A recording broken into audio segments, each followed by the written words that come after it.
How's it going, guys? Specure Production here, and as you've probably guessed by the title of the video, I got my first car. Without further ado, here's the reveal.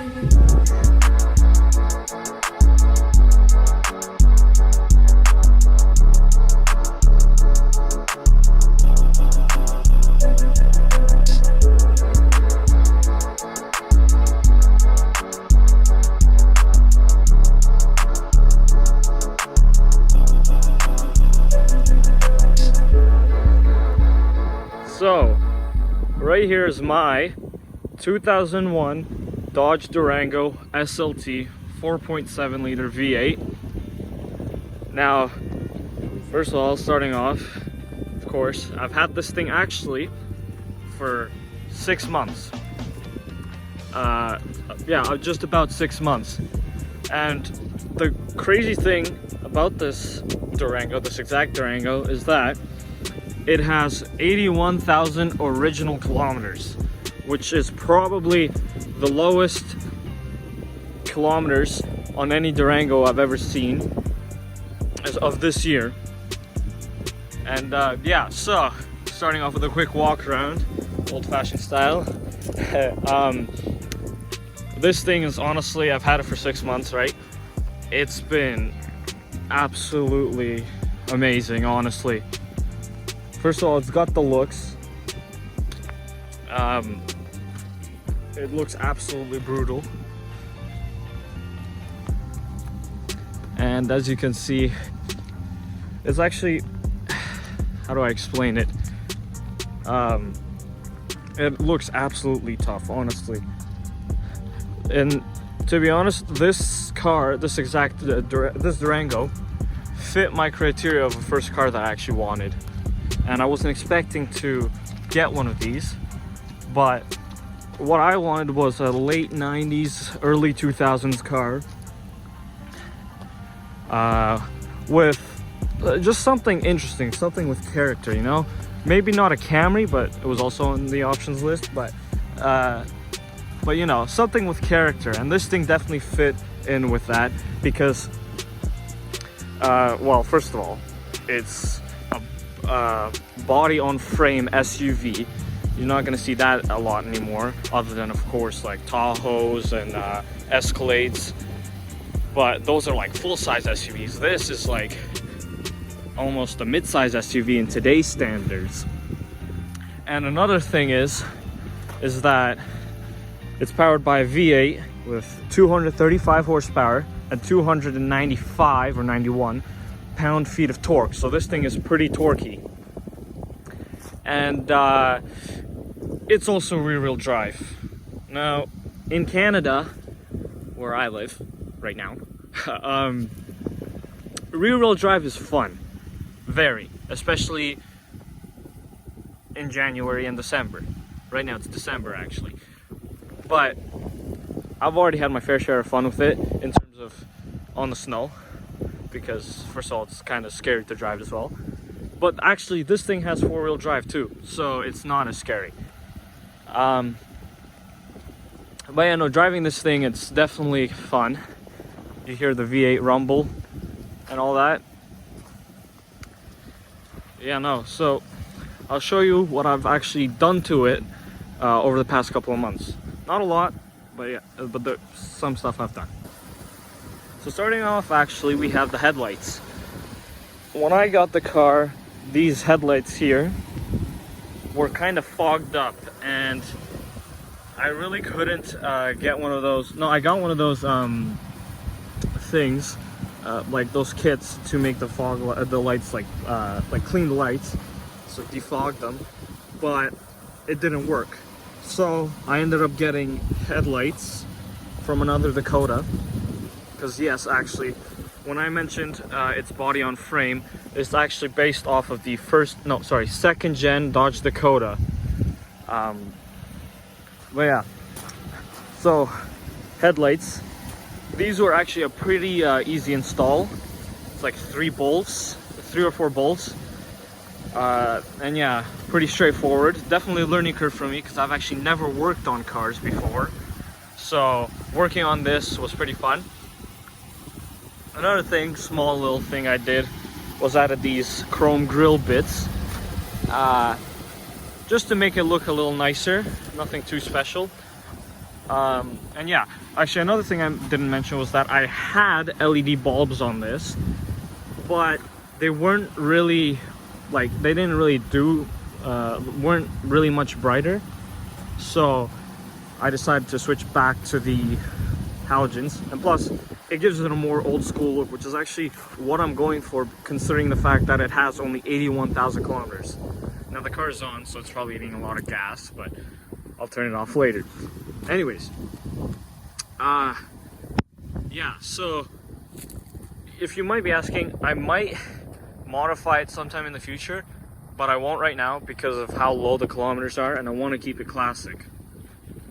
Now, another thing is, I fixed, or changed, I should say, are these wing mirrors. Now the previous one had something called the sport mirrors, I think they were called, and I changed it to these bigger ones, first of all, because they fold, and second of all, because they're actually much bigger, so you can actually see a lot better. And really, that's pretty much it in terms of what I've actually changed. And also, actually, I forgot to mention, yeah, I also changed the reverse lights to LED because those actually kind of help, and it just looks cooler. But overall, I'm trying to keep this thing stock. Definitely nothing crazy in terms of the modifications. Yeah. Okay, so now we're back inside my Durango, and I'll show you guys the interior. Now I'm inside the Durango because I don't know if you can see, but it's absolutely pouring outside and I'm absolutely drenched. So, starting off, you can see absolutely early 2000s design. And for those of you who don't believe me that I've got 81,000 kilometers, or just about 81,000, there it is right there, 80,860 kilometers. And this is kilometers because you could see gauge cluster says kilometers and then the blue's in miles per hour. If it was in miles, it would be the opposite. You got some controls here, window controls. You also got the door lock. Oh, I keep pressing it accidentally. You got window locks, and you got your mirror controls. I actually put a Hoonigan plate right there, if you can see. I think the first thing I got for this car. So I have this nice air freshener, donut air freshener. And right here is the infotainment screen. You can see old-fashioned Dodge Chrysler radio that you can find on any Dodge or Chrysler of the year. And unfortunately, I don't know why, but I don't know if the 2003s had it or the 2002, but mine's an 01, so it's the facelift model. But I know on some of these radios they have aux, but this one doesn't for some reason, which kind of sucks. But at the same time, I collect CDs, so listening to CDs and cassettes and all that is pretty fun because it's like old school. And yeah, right here you've got the four-wheel drive, the two-wheel drive and the four-wheel drive, and the 4-low controls. You can see right here. So mostly you have to drive it in two-wheel drive, and then on bad weather, I'm not entirely sure, but I don't know how fast you can drive with the 4-high. I'd have to figure that out. Or if you know, comment down below how fast you can drive with the 4-high setting. Back to the steering wheel, we've got cruise control. We got, you can see right here, we also got the, like, to accelerate, like if you press the brake pedal and you press accelerate again or resume, it will keep going. And you also got this coast button, which I'm not entirely sure what it does, but I'd have to look into that. I've read it in the owner's manual, but I don't remember what it is. And another thing here, you see these buttons right here? There's one on this side as well. So I didn't know what these were at first until a couple of weeks ago, but those are actually radio control buttons, like to control the radio, which is something I did not know. So if you have an 01 Durango or anything like that, or Dakota even, and you don't know what these buttons are, play around with the radio. Now you know. So here's a little glove box. It's actually kind of small, which kind of sucks, because half of it's being taken up by the owner's manual right there. So whenever you close stuff, you have to be careful. But yeah, so you have a bunch of CDs and cassettes and all that. Another thing is that's really good about this thing is that, well, first of all, it has leather seats. They're nice, but they get cold whenever you go in the car in the morning. So it has heated seats, which actually work, which is really good, and they heat up in a span of like 5 minutes, and honestly it's kind of better than the Palisade there sometimes. As for the heater as well, here we got some climate controls. This heater, I sometimes have to turn it off because of how hot it gets in here, even in like cold weather. Now this is actually my first winter with it, and you could see Canada winter is not great right now. It's such just rain. So sometimes when it gets a bit cold, I think the coldest it's got was like -10. This thing would get really, really hot. And I have it at the highest setting, that being said, but I'd have to turn it off sometimes. You got the rear controls here, and you could see you could switch it to off or turn it on from here, or you could switch it to rear controls, which I'll show you guys in just a second. A little screen up here shows what direction you're facing. You got the temperature outside. I'm not actually sure if it's +3 outside or not, but it might be. There's Fahrenheit and Celsius. You could see, I guess that's a trip odometer or whatever. And that's how much fuel I'm consuming right now, I guess. 17 liters per 100 kilometers. And that's another thing about this, about the Durango, is that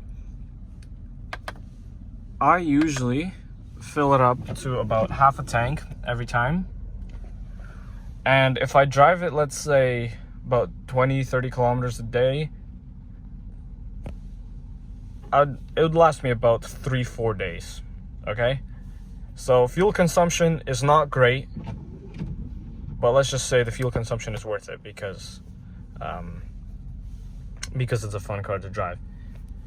Back up here, you got a little sunglasses holder, and you got the garage door opening buttons here, and there's the light. And overall, it's pretty plain and simple. You got speakers here. These are infinity speakers.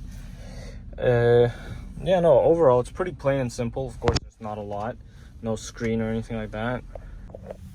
So in the back seat, now the thing is, since I'm driving it mostly, I don't actually sit in the back, but whenever I do, it's really weird because, as I'll show you right now, I don't know if you could see, but the seats are pretty low and the floor is actually pretty high.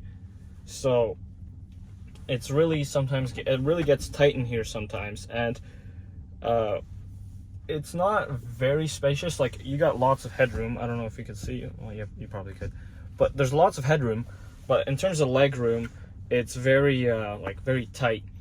And I think the only way I can compare, the only car I could compare this to would be like a Toyota 4Runner or something like that, because I've sat in the back of one of those and it was almost kind of the same. But yeah, as for the back, nothing too much. These are the rear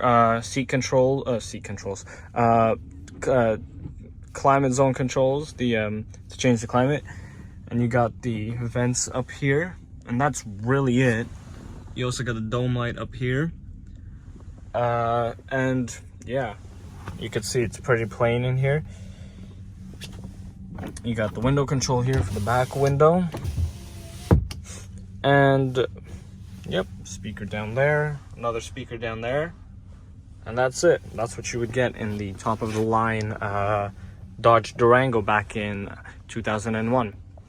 Another thing, no seat pocket here, but you got a seat pocket here, which is a weird thing car makers do, because I've noticed this on a lot of other cars as well, where you would have a seat pocket on the passenger seat, but you won't have one on the driver's seat, even though it doesn't really make a difference if you have it here as well.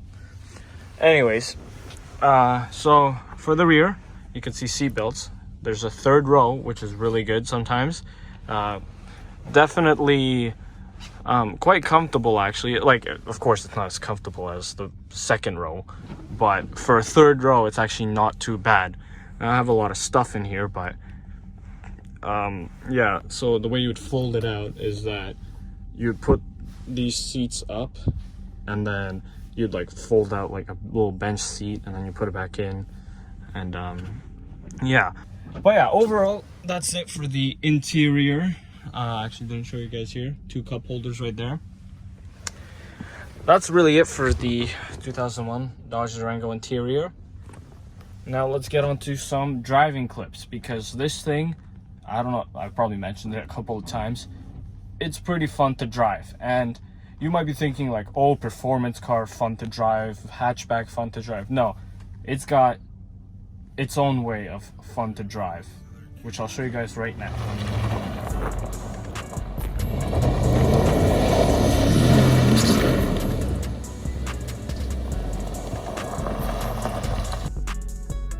So, just for context, I don't condone this kind of driving, but when the parking lot's empty, you can do it.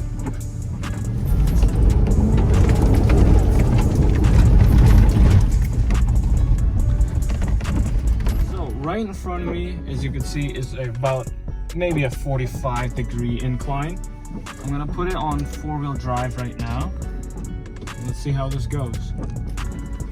So I'm gonna go a bit slow, but it's a pretty wet day today as well, so the grass might be pretty wet. Absolutely flawlessly goes up the hill. In rear-wheel drive would have probably been a bit harder for it, but as you saw right there, went pretty plain and simple, easy. Maybe I exaggerated a bit. Maybe it's not exactly 45 degrees, but it's still a grassy hill on a wet, rainy day, so traction issues might occur.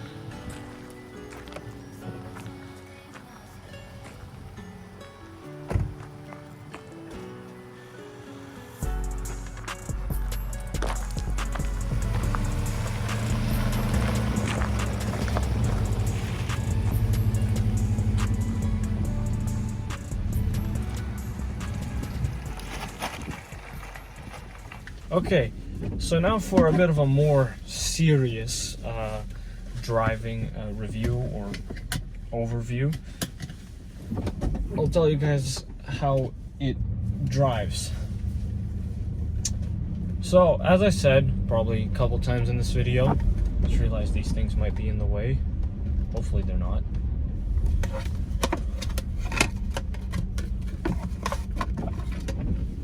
Okay. So as I've said a couple of times, most likely in this video, I've had this car for about 6 months now, or just about to hit 6 months, because I got the car in July. And driving this thing from summer to, I guess, even a bit of winter, because we did have a bit of snow at the beginning of December, it's been a great experience, because this thing, when you're driving it, you feel very confident, considering, because of the size, just because of the power it has as well. And when driving this thing, you almost feel like you're above everybody. And like, I don't even get that feeling when I drive the Palisade. But when I drive this thing, first of all, because it sticks out, because not a lot of people have it. I think there's only 3 of them in where I live, like, or I've seen 3 of them at least. I don't think they're even in the same town. But driving this thing, it's like you're like the king of the road, essentially. And you can hear the V8 whenever you drive as well.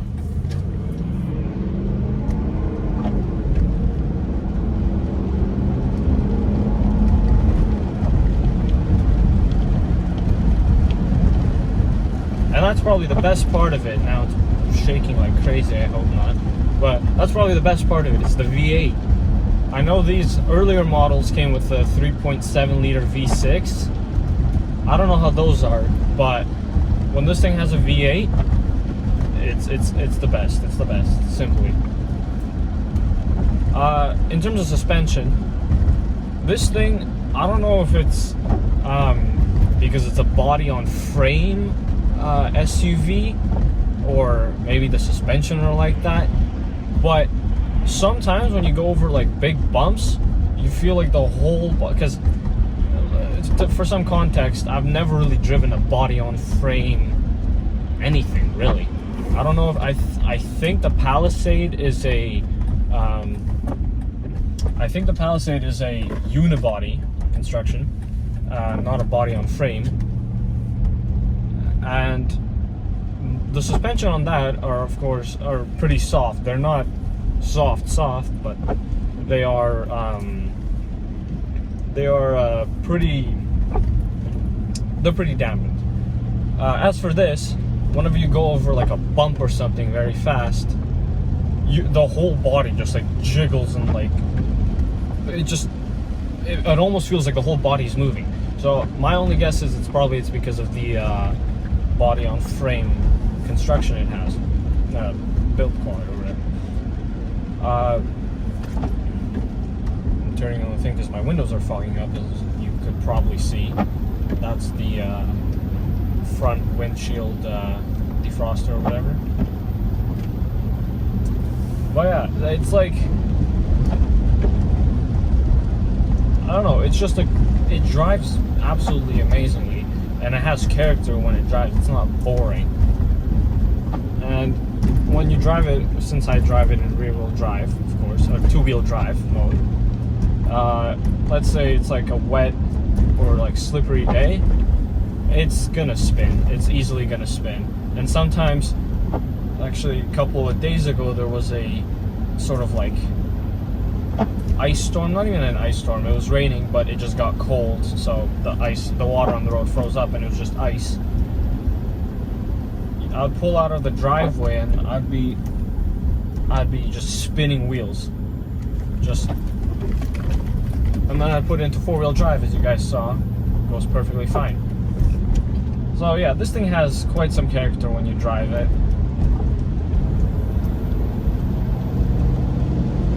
And it's most certainly